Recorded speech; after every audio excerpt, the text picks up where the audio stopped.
Tema hari ini, Yesaya pasal 22 ayat 22. Aku akan menaruh kunci rumah Daud di atas bahunya. Apabila ia membuka, tidak ada yang dapat menutup. Apabila ia menutup, tidak ada yang dapat membuka.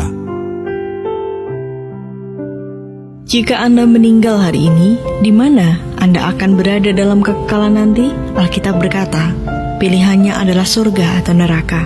Bisakah Anda pikirkan tentang hal itu? Terima kasih. Tuhan memberkati Anda. Kalimat itulah yang disampaikan Frank Jenner, penginjil dari George Street, Sydney, Australia, kepada setiap orang yang dijumpainya di George Street. Frank tidak pernah mengetahui hasil dari penginjilannya itu, sampai seorang pendeta, Dr. Francis Dixon, mencari Frank untuk menceritakan bahwa sangat banyak orang yang bersaksi bahwa pertobatan mereka karena penginjilan Frank di George Street. Pertobatan itu dijumpainya di Inggris, India, Jamaika, bahkan di Amerika. Diperkirakan Frank telah berbicara kepada lebih dari 100.000 orang. Banyak dari mereka bukan hanya bertobat, tetapi menyerahkan diri menjadi pelayan Tuhan sepenuh waktu.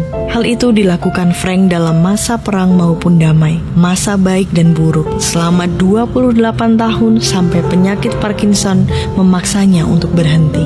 Tanpa disadari Frank, pintu pertobatan jiwa-jiwa dibukakan Tuhan pada waktu terbaiknya. Mungkin selama ini doa kita seolah terhalang atau perjuangan kita terbentur pintu tertutup. Ada kabar baik untuk kita, yaitu hari ini adalah prime time kita. Perjuangan kita akan berjalan dengan mudah dengan adanya pintu-pintu yang dibukakan Tuhan. Kita mungkin bukan siapa-siapa, kita tidak punya apa-apa, minim dalam pendidikan, minim dalam pengalaman, tetapi kalau Tuhan membuka pintu buat kita, tidak ada seorang pun yang bisa menutupnya. Doa-doa kita akan terjawab dan dikabulkan Tuhan dengan cepat, karena sekarang inilah waktu terbaik kita.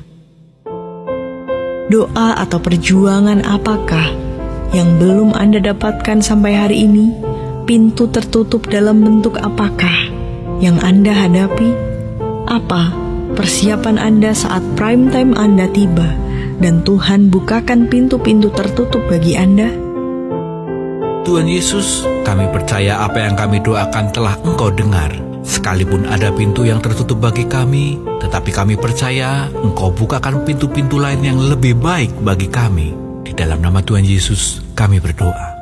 Amin. Di masa prime time ini, yang akan Tuhan kerjakan adalah membuka pintu-pintu yang tertutup.